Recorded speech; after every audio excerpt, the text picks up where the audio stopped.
నమస్తే, welcome to our channel. నేను సిరి.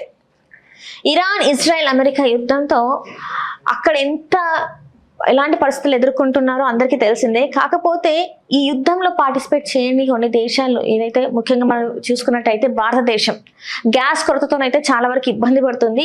ఈ గ్యాస్ కొరత వల్ల ఏమైందంటే ఆన్లైన్ ఐటమ్స్ ఏవైతే మనం ఫుడ్ ఐటమ్స్ ఆర్డర్ చేసుకుంటామో ఈ స్విగ్గీ జొమాటో ఏవైతే ఉన్నాయో అవి కూడా ఏంటంటే ప్లాట్ఫామ్ ఛార్జెస్ని ఇంక్రీజ్ చేయడం జరిగింది.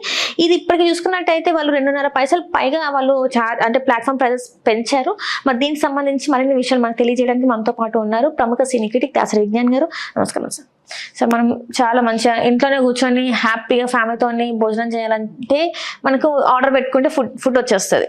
కానీ ఇప్పుడున్న పరిస్థితుల్లో ఈ గ్యాస్ కొరత వల్ల ఈ భారం ఏదైతే ఉందో ఆర్థిక భారం అంతా ఇప్పుడు మన మీద పడుతుంది. మనము బయటికి వెళ్ళి తినాలన్నా తినలేకపోతున్నాం, ఒకవేళ ఆర్డర్ పెట్టుకొని తిన్నామన్నా కూడా తినలేకపోతున్నాం మన పరిస్థితి. సో దీని అసలు ఎట్లా చూడాలంటారు? మరి ఇది కొంచెం లెంతీగానే వస్తుంది, భరించండి, పర్లేదంటే అన్ని కోణాల్లో చెప్తాం. ప్రజెంట్ సిచ్యువేషన్ ఏముందంటే అక్కడక్కడక్కడ పోస్టర్లు చూస్తున్నాం, చిన్న చిన్న పేపర్లు, గ్యాస్ కొరత వల్ల మేము టిఫిన్లు అందించలేకపోతున్నాం, క్షమించండి, గ్యాస్ కొరత వల్ల కర్రీ పాయింట్ లేదు, క్షమించండి, ఇలాంటివి. ఇంకొంతమంది ఏంటంటే ఎలాగూ ఈ 10 మంది మూసారు కాబట్టి ఏదో రకంగా మనం కష్టపడితే వాళ్ళు మన దగ్గరికే వస్తారు. సో మనం ఏ రకంగానన్నా చేద్దాం. ఏ రకంగా అంటే ఏంటంటే ప్రాబ్లం, సిలిండర్, కమర్షియల్ సిలిండర్ ఇంతకుముందు 1800 ఉండేది, 2000 అయ్యింది. ఇది బ్లూ కలర్ సిలిండర్ 20 kgs. ఇప్పుడు అది 7000కి అమ్ముతున్నారు.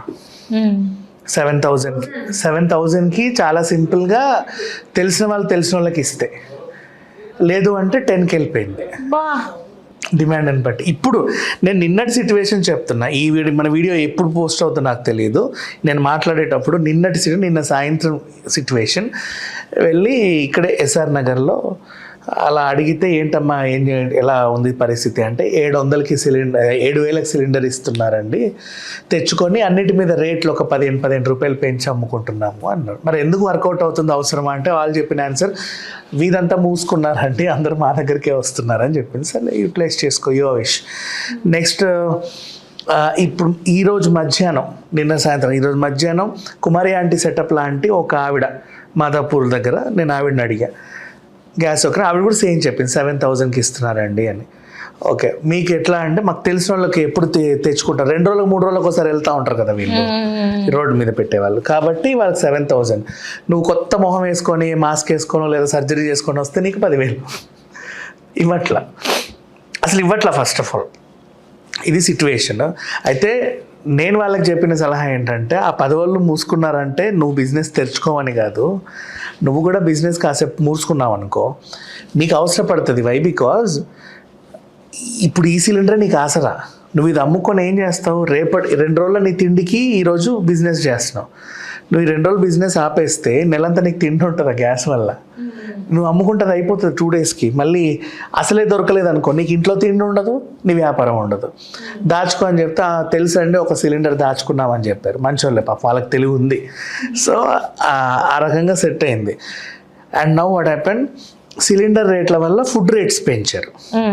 ఎంత? ఇప్పుడు సాధారణంగా ఒక బిర్యానీ గురించి మాట్లాడుకుందాం, 150 ఉంటుందా అంతే, మామూలుగా 150 ఓ సింగిల్ బిర్యానీ. ఇప్పుడు ఆ 150 సింగిల్ బిర్యానీ దమ్ అవ్వడానికి ఇంతకుముందు వాడికి పడ్డ కాస్ట్ కంటే ఇప్పుడు ఎక్కువ అవుతుంది. కాబట్టి వాడు ఏం చేశాడు, 200కి అమ్ముతున్నాడు. 200గా 250కి అమ్ముతున్నారు. ఆ 250 బిర్యానీ నీకు ఇంటికి రావాలి, చిట్టి అంటే ఇంటికి రావాలి. తెచ్చేవాడు ఒకడు, ఆ తెచ్చేవాడు ఇంతకుముందు బాగానే తెచ్చాడు, ఆ 250 బిర్యానీ తేయడానికి వాడికి ఏం ప్రాబ్లం లేదు. ఇప్పుడు ఏంటంటే ఆ పెట్రోల్ రేట్ పెరిగింది ఇన్ సెన్స్ వాళ్ళ డిమాండ్ పెరిగింది. అంటే పెట్రోల్ బంకులలో భారీగా జనాలు ఉన్నారు. వీళ్ళకి ఏంటంటే రోజుకి 10 ఆర్డర్లు ఇస్తే ఇన్ని డబ్బులు వస్తాయని ఉంటుంది. ఓకేనా? పెట్రోల్ బంక్ దగ్గరే 2-3 గంటలు ఉండేసరికి వాళ్ళకి ఆ టైం కొరత వల్ల ఎక్కువ ఆర్డర్స్ ఇవ్వలేకపోతున్నారు. ఈ సమస్యని కంపెనీతో చెబితే వాళ్ళు సామరస్యంగా కూర్చొని ఓ పరిష్కార మార్గం చూపి వీళ్ళకి ఏం చేశారు అంటే రేట్ హైక్. సో ఇప్పుడు నీకు 250 బిర్యానీ నీ ఇంటికి వచ్చేసరికి 350 అవుతుంది. సో ఆ 150 బిర్యానీ ఇప్పుడు 350 అయింది, 300 అయింది. ఆ 300 పెట్టి మనం కొనడం ఎందుకు, నేను అక్కడికి వెళ్ళి తింటే అక్కడ కూడా అదే రేట్ ఉంటుంది, అసలు ఉండదు ఇంకా చెప్పాలి అంటే. బికాజ్ డిమాండ్ ఉంది ప్రజెంట్. పాండమిక్ టైప్ ఆఫ్ సిచ్యువేషన్ని ఇప్పుడు నువ్వు మళ్ళీ కొత్తగా వింతగా ఎక్స్పీరియన్స్ చేయబోతున్నావు ఇంకో డిఫరెంట్ యాంగిల్లో. కాకపోతే పాండమిక్ సిచ్యువేషన్లో పొద్దున వరకే మనకి బజార్లు తెరిచున్నాయి, ఇప్పుడు 24 గంటలు ఉంటున్నాయి కాబట్టి మీకు అర్థం కావట్లా. నన్ను అడిగితే దీనికి ఒక మంచి పరిష్కారం ఉంది. ఐటీ ఎంప్లాయీస్ని నువ్వు వర్క్ ఫ్రమ్ హోమ్ చేయించావనుకో, ఇంధనం సేవ్ చేసుకోవచ్చు. బయట తిరగాల్సిన అవసరం లేదు కదా, వాడు అక్కడ ఉప్పల్ నుంచి రామంతపూర్ నుంచి వేవ్ రాక్ వెళ్ళాల్సిన అవసరం లేదు కదా, అది తగ్గుద్ది. అది కొంచెం యూటిలైజ్ చేసుకోవచ్చు. ఆర్టీసీ బస్సులని కూడా ఎలక్ట్రిక్వి ఎక్కువ తిప్పి ఈ పెట్రోల్వి నువ్వు కొన్ని రోజులు షెడ్లో పెట్టావనుకో, కొన్ని వీలైతే ఎక్కువ ట్రిప్లు అయ్యి తప్పేముంది. ఈ విధంగా చేస్తే కూడా కొంచెం సేవ్ చేసుకోవచ్చు, కొంచెం చాలా వరకు సేవ్ చేసుకోవచ్చు. Not only Hyderabad, metropolitan cities అన్నిట్లోనూ సేవ్ చేసుకోవచ్చు. అంటే నీకు ఒక ఆప్షన్ ఉంది, వర్క్ ఫ్రమ్ హోమ్ ఆప్షన్ ఉన్నప్పుడు దాన్ని యూటిలైజ్ చేసుకుంటే వాడు వచ్చి ల్యాప్టాప్ ఎత్తి నీ వైఫై వాడుకోవాల్సిన అవసరం లేదు, ఇంట్లో కూడా నీ పని చేసి పెడతాడు. ఈ విధంగా సేవ్ కొన్ని రోజులే, కష్టం పోయేంత వరకు కొన్ని రోజులు సేవ్ చేసుకోవచ్చు.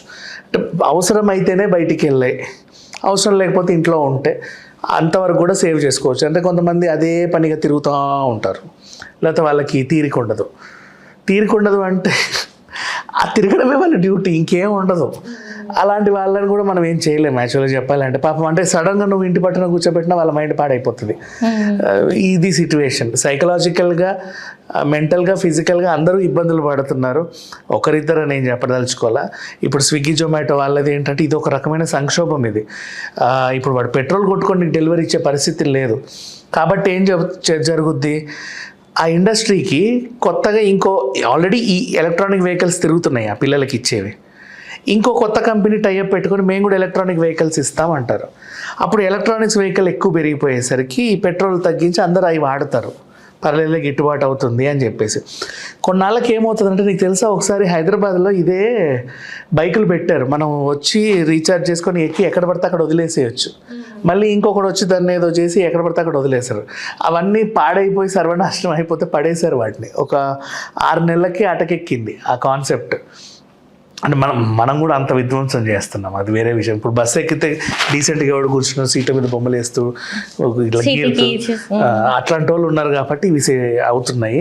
బట్ ఏదేమైనా సంక్షోభం అయితే వచ్చింది, అందరూ జాగ్రత్తగా ఉండాల్సిన సిచ్యువేషన్.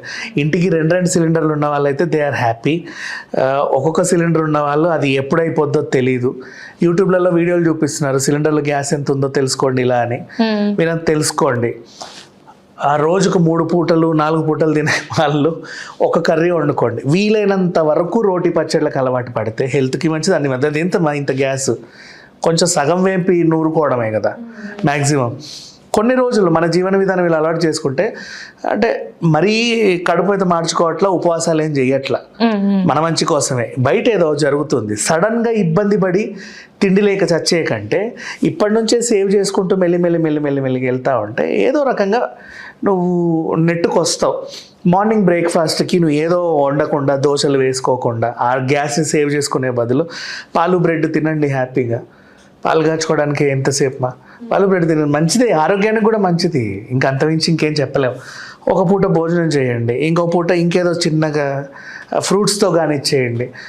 ఇటు హెల్త్ బాగుంటుంది, నీకు గ్యాస్ సేవ్ అవుతుంది. అండ్ సడన్గా ఈ సంక్షోభం పోయింది, మీకు సిలిండర్లు వస్తాయంటే అప్పుడు నువ్వే ఆనందపడతావు, అమ్మయ్య ఏడు నుంచి బయటకు వచ్చాను. అప్పుడు సడన్గా తిను, నిన్ను ఎవడొద్దు అన్నాడు, రోజుకు 3 బిర్యానీలు వండుకొని తిను. సో మొత్తానికి అయితే మన ఆదా చేస్తేనే రేపటి రోజున కొంచెం ఫ్యూచర్ చేసుకోండి. అది అంటే మామూలుగా మధ్యతరగతి బిలో వాళ్ళకి తెలియదు పాపం. పొద్దున్నే వీళ్ళు ఏం చేస్తారంటమ్మా, వాళ్ళ రోజుకు ఒక కూర వండుకుంటారు మార్నింగే, అదే రోజంతా పొద్దున్న ఇంత రైస్ పెట్టుకొని అదే టిఫిన్, అదే బ్రేక్ఫాస్ట్, అదే బాక్స్ అన్నీ ఉండే వాళ్ళకు కూడా ఉన్నాయి. వాళ్ళు బాగానే ఉంటారు ఒకసారి కుంపటి కాబట్టి. కొంతమంది హౌజెస్లో morning breakfast separate, afternoon lunch separate, dinner separate, మధ్యలో ఏమైనా ఈ నూనెలో వేయింపుకునే స్నాకులు సపరేట్. ఈ అలవాటు ఉన్నవాడు మాత్రం కంట్రోల్ చేసుకోకపోతే అసలు చూడు మామూలు సంక్షోభం చూడు. Right sir, right, thank you so much.